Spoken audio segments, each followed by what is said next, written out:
Salam sehat buat anak-anak kami remaja yang dikasihi Tuhan kita Yesus Kristus. Senang sekali bisa berjumpa dengan anak-anak kami remaja untuk renungan firman Tuhan di tanggal 1 sampai 7 Mei 2022 ini. Harapan dan doa kami, semua anak-anak kami remaja tetap dalam keadaan sehat, tidak kurang suatu apapun, dan persekolahan semuanya diberkati Tuhan. Mari sebelum kita mendengarkan sebagian dari firman Tuhan, kita bersatu terlebih dahulu di dalam doa. Kami bersyukur Bapa kami yang ada di dalam kerajaan surga, karena firman Tuhan yang sebentar lagi akan kami dengarkan. Berkati semua anak-anak kami remaja dimanapun mereka berada, sehingga firman Tuhan boleh menjadi kekuatan, menuntun kehidupan anak-anak kami remaja ke jalan yang benar. Berbicaralah Tuhan, kami sudah siap untuk mendengarkan firman-Mu. Di dalam nama Tuhan Yesus Kristus kami sudah berdoa dan mengucap syukur. Amin. Yakobus 4 ayat 1 sampai 10 ini menjadi bahan renungan dalam PA remaja. Mari sama-sama kita memperhatikan karena firman Tuhan. Hawa nafsu dan persahabatan dengan dunia. Dari manakah datangnya sengketa dan pertengkaran di antara kamu? Bukankah datangnya dari hawa nafsumu yang saling berjuang di dalam tubuhmu? Kamu mengingini sesuatu, tetapi kamu tidak memperolehnya. Lalu kamu membunuh, kamu iri hati, tetapi kamu tidak mencapai tujuanmu. Lalu kamu bertengkar dan kamu berkelahi. Kamu tidak memperoleh apa-apa karena kamu tidak berdoa. Atau kamu berdoa juga, tetapi kamu tidak menerima apa-apa, karena kamu salah berdoa. Sebab yang kamu minta itu hendak kamu habiskan untuk memuaskan hawa nafsumu. Hai kamu orang-orang yang tidak setia, tidakkah kamu tahu bahwa persahabatan dengan dunia adalah permusuhan dengan Allah? Jadi barang siapa hendak menjadi sahabat dunia ini, ia menjadikan dirinya musuh Allah. Janganlah kamu menyangka bahwa kitab suci tanpa alasan berkata, roh yang ditempatkan Allah di dalam diri kita diingininya dengan cemburu. Tetapi kasih karunia yang dianugerahkannya kepada kita lebih besar daripada itu. Karena itu ia katakan, Allah menentang orang yang congkak, tetapi mengasihani orang yang rendah hati. Karena itu tunduklah kepada Allah dan lawanlah iblis, maka ia akan lari daripadamu.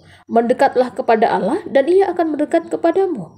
Tahirkanlah tanganmu, hai kamu orang-orang berdosa, dan sucikanlah hatimu, hai kamu yang mendua hati. Sadarilah kemalanganmu, berduka cita dan merataplah. Hendaklah tertawamu kamu ganti dengan ratap, dan sukacitamu dengan duka cita. Rendahkanlah dirimu di hadapan Tuhan, dan ia akan meninggikan kamu. Sampai di sini karena pembacaan firman Tuhan. Anak-anak kami remaja yang dikasihi Tuhan kita Yesus Kristus. Di sini Yakobus dalam renungan kita memberikan nasihat-nasihat kepada kedua belas suku di perantauan. Supaya apa? Supaya mereka mampu menguasai dirinya. Untuk apa? Untuk tidak bertengkar. Apalagi memaksakan keinginannya, memaksakan kehendaknya, di mana ketika mereka tidak memperolehnya, mereka membunuh, iri hati. Ketika tidak mencapai tujuan, bahkan mereka bertengkar, berkelahi. Dan bahkan mereka ketika tidak memperoleh apa-apa, ternyata memang benar-benar mereka itu tidak berdoa. Berdoa pun mereka, ternyata mereka tidak memperoleh apa-apa. Karena apa? Salah berdoa. Kenapa? Sebab yang diminta hendak dihabiskan untuk memuaskan hawa nafsu. Jadi orang-orang seperti ini ternyata tidak setia kepada Tuhan. Ini juga artinya mereka sudah menjalin persahabatan dengan dunia, sehingga menjadi musuh Allah. Oleh karenanya Allah menentang orang-orang yang congkak, orang-orang yang sombong. Tuhan tidak suka itu. Tetapi Tuhan mengasihani orang yang rendah hati. Dan lagi Roh Kudus yang ada di dalam diri kita mengajari kita, mengingatkan kita untuk senantiasa mau menaati karena perintah-perintah Tuhan. Bahwa betapa besarnya kasih karunia Allah juga yang sudah dianugerahkan Tuhan bagi setiap orang yang percaya kepadanya, termasuk anak-anak kami remaja. Oleh karena itu, apa yang menjadi tugas sebagai orang yang percaya supaya kita tetap setia kepada Tuhan? Marilah, supaya anak-anak kami remaja di tengah situasi yang kadangkala tidak sesuai dengan apa yang kamu harapkan, marilah tetap kamu tunduk kepada Allah dan lawanlah iblis, maka ia akan lari daripadamu. Bagaimana caranya supaya kamu bisa tunduk kepada Allah? Tentunya melalui doa-doa kamu. Bangun terus komunikasi dengan Tuhan kita Yesus Kristus lewat doa-doa kita. Memuji dan memuliakan nama Tuhan, terlebih dalam membaca firman Tuhan.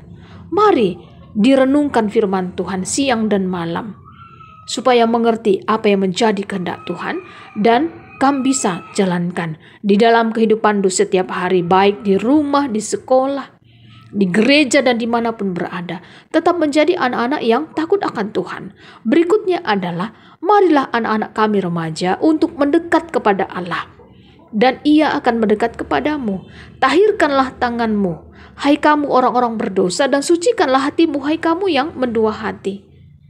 Kita diingatkan untuk tidak mendua hati di dalam kehidupan ini. Karena apa?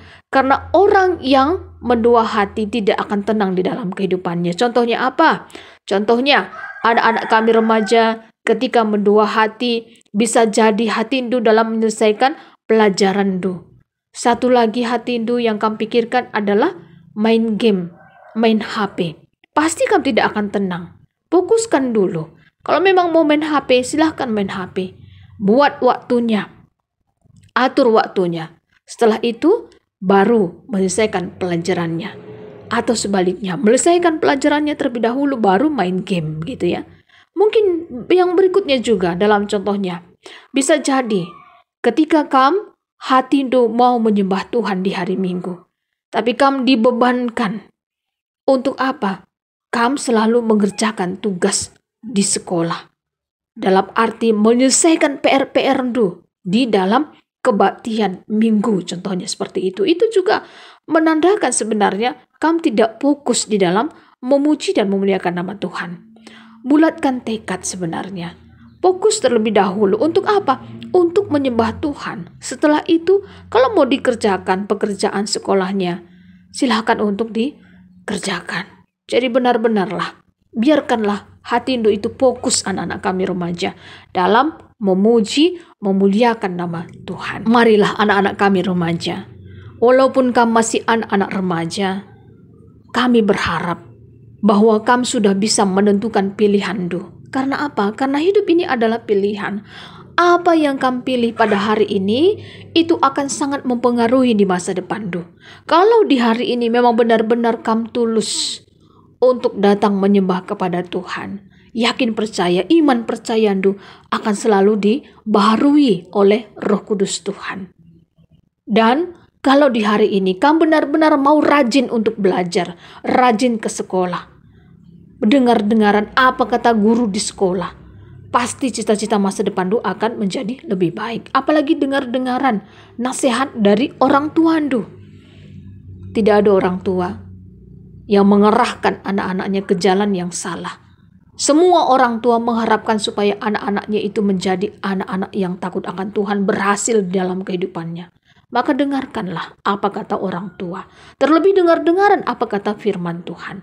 Sehingga kamu benar-benar bisa mengerti apa yang menjadi kehendak Tuhan. Oleh karenanya, anak-anak kami remaja, tetapkanlah hatindu untuk senantiasa melakukan apa yang baik di dalam Tuhan. Karena ingatlah, Tuhan Yesus sudah terlebih dahulu baik kepadamu. Karena apa? Karena Tuhan Yesus sudah mati di kayu salib hanya untuk menebus dosa-dosa kita manusia. Oleh karenanya, kehidupan kamu anak-anak kami remaja, aktivitas-aktivitas yang kamu lakukan setiap harinya, semuanya itu hanya untuk memuliakan nama Tuhan kita, Yesus Kristus. Tetaplah berjalan dalam jalan kebenaran Tuhan. Dan tetaplah setia kepada Tuhan seperti tema kita ini tadi. Tuhan Yesus memberkati kamu. Mari kita bersatu di dalam doa. Bapa kami yang ada di dalam kerajaan surga, terima kasih Tuhan, kami sudah mendengarkan sebagian dari firman-Mu. Kiranya Tuhan memberkati semua anak-anak kami remaja. Jagai, lindungi mereka dalam cita-cita masa depannya. Tuhan yang senantiasa mengerahkan ke jalan yang benar, terutama dalam pergaulannya setiap hari. Terima kasih Bapa, tetap pelihara kehidupan kami semuanya. Di dalam nama Tuhan Yesus Kristus kami sudah berdoa dan mengucap syukur. Amin. Terima kasih, Tuhan Yesus memberkati.